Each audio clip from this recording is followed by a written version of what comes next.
লম্ব সমদ্বিখণ্ডক ব্যাপারটা কি আজকে আমরা এই ক্লাসে জানবো। দেখো, পারপেন্ডিকুলার বাইসেক্টর এটা আমরা ইংরেজিতে বলি। তো লম্ব সমদ্বিখণ্ডকে দুটো ভাগ আছে, একটা লম্ব, একটা হচ্ছে সমদ্বিখণ্ডক, বা এটাকে আমি তিন ভাগে ভাগ করতে পারি, একটা লম্ব, একটা সম, একটা দ্বিখণ্ডক। আচ্ছা, সম মানে কি গো? সম মানে হলো সমান। সম মানে কি? সম মানে হলো সমান। আচ্ছা, দ্বিখণ্ডক, দ্বি মানে কি? দুটি। দ্বি মানে হলো দুটি। আচ্ছা, খণ্ডক মানে হচ্ছে অংশ। খণ্ডক মানে কি? অংশ। আচ্ছা, লম্ব জিনিসটা কি এটা আমরা এবার এটা করে বোঝাচ্ছি। দেখো, আমি দুটো দাগ নিলাম, একটা হলো এ বি, একটা হলো এ বি, আর একটা হলো সি ডি। একটা হলো কি? C D. আচ্ছা, এটা হলো কি? এ বি, আর এটা হলো সি ডি। এই যে সি ডি দাগটা তোমরা দেখছো বা রেখাটা তোমরা দেখছো, এই রেখাটাকে যদি আমি এ বি এর লম্ব সমদ্বিখণ্ডক তৈরি করি বা বানাই, তাহলে কিভাবে বানাবো? দেখো, প্রথমে না আমরা লম্ব জিনিসটাকে বুঝি। দেখো, এই দাগটা যেটা দেখতে পাচ্ছ, এই রেখাটা, এই রেখাটাকে যদি আমি সোজাভাবে এখানে রেখে দিই, আমি এই রেখাটাকে সোজাভাবে এখানে রেখে দিলাম, দেখো এইভাবে সোজাভাবে রেখে দিলাম, এই সোজাভাবে, তাহলে এটা হলো সি আর এটা হলো ডি। আচ্ছা, এই রেখাটা, এই রেখাটার মানে সিডি রেখাটা এবি রেখাটার লম্ব হবে কখন? যখন বলছে এই যে রেখাটা লম্ব হবে সেটা এমন ভাবে ফেলতে হবে ওই রেখাটার উপরে, এমন ভাবে ফেলতে হবে ওই রেখাটার উপরে, যাতে করে কি হয়, এই দুটি রেখার মাঝে যে কোণটা সেটা যেন 90 ডিগ্রি হয়। এই অ্যাঙ্গেলটা এইভাবে দিলেও হবে, সেটা যেন কেমন হয়? 90 ডিগ্রি হয়। তাহলে আমরা কি বলবো যে এই যে সিডি রেখাটা কে কার লম্ব হলো? তাহলে দেখো, সিডি হলো কার লম্ব? হলো এ বি রেখার লম্ব হলো। ব্যাপারটা বুঝতে পারলে আশা করি। এখানে সিডি কার লম্ব হলো? এ বি এর লম্ব হলো। কেন হলো? কারণ সিডি রেখাটি এ বি এর উপর এমন ভাবে পড়েছে যে তাদের মাঝে যে কোণ সেটা কত ডিগ্রি হয়েছে? 90 ডিগ্রি হয়েছে। এইবার এবার একটা কথা হলো, লম্ব ব্যাপারটা তাহলে আমরা বুঝতে পেরে গেলাম। এবার সমদ্বিখণ্ডক ব্যাপারটা কি? আচ্ছা, আমি কি বললাম? সম মানে হলো সমান। সম মানে কি? সমান। তাহলে সমান, আর দ্বিখণ্ডক মানে দুটি খণ্ডক, মানে দুটি অংশ। আচ্ছা, এই লাইনটা, এই লাইনের আপাতত লম্ব রয়েছে, কিন্তু এই লাইনটা, এই লাইনের সমদ্বিখণ্ডক কি? সমদ্বিখণ্ডক এই লাইনটা কখন হবে? যখন এই লাইনটা এই লাইনের উপর এমন ভাবে পড়বে যে তাদের মাঝে কোণ তো 90 ডিগ্রি হবেই, তার সাথে সাথে যার উপর পড়বে মানে এ বি এর উপর পড়েছে, তাহলে এ বি কে এমন জায়গাতে পড়বে যে এ বি কে সমান দুটো ভাগে ভাগ করবে। আচ্ছা, এই সিডি রেখাটি এ বি এর লম্ব ঠিক, 90 ডিগ্রি কোণ করেছে, লম্ব ঠিক, কিন্তু সমদ্বিখণ্ডক করেছে কি? না, করেনি। কেন? এই যে অংশটা এ বি কে দুটো ভাগে ভাগ করেছে, একটা এইটা আর একটা এইটা, মানে এডি আর ডিবি। এই এডি আর ডিবি কি সমান? না, সমান নয়। এই সিডি রেখাটা এবি এর লম্ব, কিন্তু সমদ্বিখণ্ডক নয়। এবার আমি আরো একটা ছবি তোমাদের সামনে এঁকে দেখাচ্ছি। মনে করো এটা, এটা হলো তোমার এবি, আর এইটা যেটা হলো, এটা হলো তোমার সিডি। আচ্ছা, এবার বলো তো, এই সিডি এ বি এর লম্ব তো হচ্ছেই, কারণ তার সাথে তাদের মাঝে তৈরি হওয়া কোণ 90 ডিগ্রি। এর সাথে সাথে এ বি রেখাকে দুটো সমান ভাগে ভাগ করেছে, দুটো সমান ভাগে ভাগ করেছে না? তাহলে এইবার আমরা বলতে পারবো যে সিডি রেখাটি হলো এ বি এর লম্ব সমদ্বিখণ্ডক। পারপেন্ডিকুলার লম্বকে কি বলি আমরা? লম্বকে আমরা বলি পারপেন্ডিকুলার, আর সমদ্বিখণ্ডককে বলি আমরা বাইসেক্টর। বাই মানে দুটি, সেক্টর মানে ভাগ।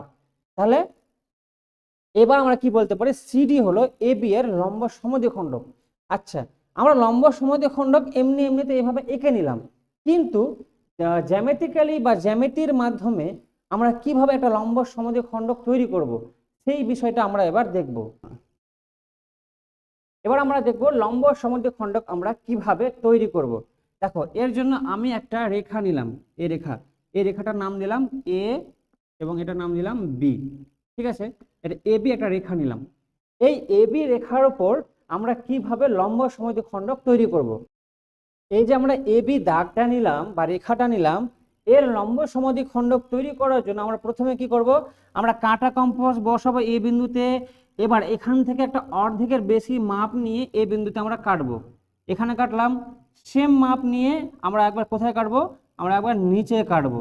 ঠিক আছে, একই রকম ভাবে ওই সেম মাপ বি বিন্দুতে বসিয়ে একবার আমরা উপরে কাটবো আর একবার আমরা নিচে কাটবো। বুঝতে পেরেছো? ভালো করে বোঝো।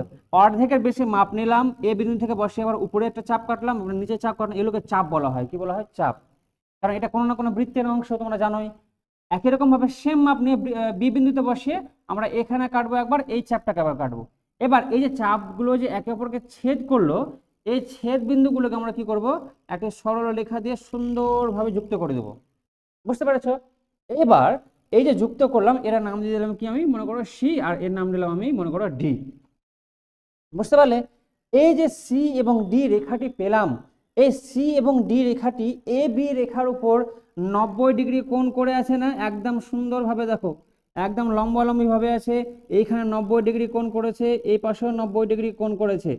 তার সাথে সাথে এই সিডি রেখাটি এ বি রেখাকে সমান দুটি ভাগে ভাগ করেছে। দেখো, দুটি ভাগে তো ভাগ করেছে, তার সাথে সাথে কেমন রয়েছে?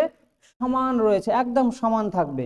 তখনই আমরা বলতে পারবো যে সিডি যে রেখা দুটো রয়েছে, সরি সিডি যে রেখাটি রয়েছে, এটি এ বি রেখার লম্ব সমদ্বিখণ্ডক হবে। এইবার এই লম্ব সমদ্বিখণ্ডক থেকে কি জিনিসটা আমাদের কাজে লাগবে? এক, আমরা লম্ব সমদ্বিখণ্ডক তৈরি করব কিভাবে?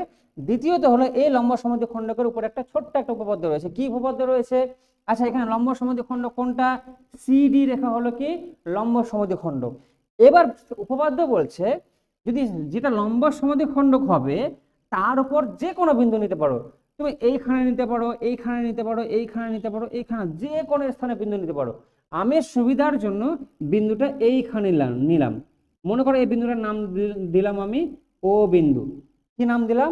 ও বিন্দু। তাহলে উপপাদ্য কি বলে যে লম্ব সমদ্বিখণ্ডকের উপর যদি কোনো বিন্দুকে যে কোনো একটা বিন্দু নিই, তাহলে যার উপর লম্ব সমদ্বিখণ্ডক হবে, কার উপর হয়েছে? এ বি এর উপর। ওই এ বি এর যে বিন্দু, শেষ বিন্দু, এখানে কি আছে? শেষ বিন্দু এটা আছে, মনে করো এটা এটা।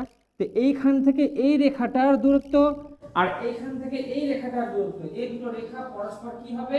পরস্পর এরা সমান হবে। বুঝতে পারলে? আরো একবার ভালো করে তোমরা ব্যাপারটাকে বোঝার চেষ্টা করো। কি বলেছে? লম্ব সমদ্বিখণ্ডকের আবার একটা ছোট্ট উপপাদ্য রয়েছে। কি উপপাদ্য রয়েছে? লম্ব সমদ্বিখণ্ডকের উপর যদি কোনো আমরা একটা বিন্দু নিই, এই বিন্দুটাকে আমরা নিয়েছি, তাহলে এইখান থেকে এই যে রেখাটার দূরত্ব আর এইখান থেকে এই যে রেখাটার দূরত্ব সর্বদা কি হবে? সর্বদা সমান হবে। একই রকম ভাবে যদি আমরা বিন্দুটা এইখানে নিতাম, তাহলে এইখান থেকে এইটার যে দূরত্ব, এইখান থেকে এইটার যে দূরত্ব, সেটাও সর্বদা কি হতো? সমান হতো। এটা হলো লম্ব সমদ্বিখণ্ডকের একটা ছোট উপপাদ্য। এই উপপাদ্যটিকেই কাজে লাগিয়ে আমরা এই উপপাদ্যটি খুব সহজেই করব। আজকের ক্লাসটি এই পর্যন্ত। পরবর্তী ক্লাসে আমরা এই তিনটি অসমরেখা বিন্দু নন কোলিনিয়ার পয়েন্টস নিয়ে আমরা আলোচনা করব। ধন্যবাদ।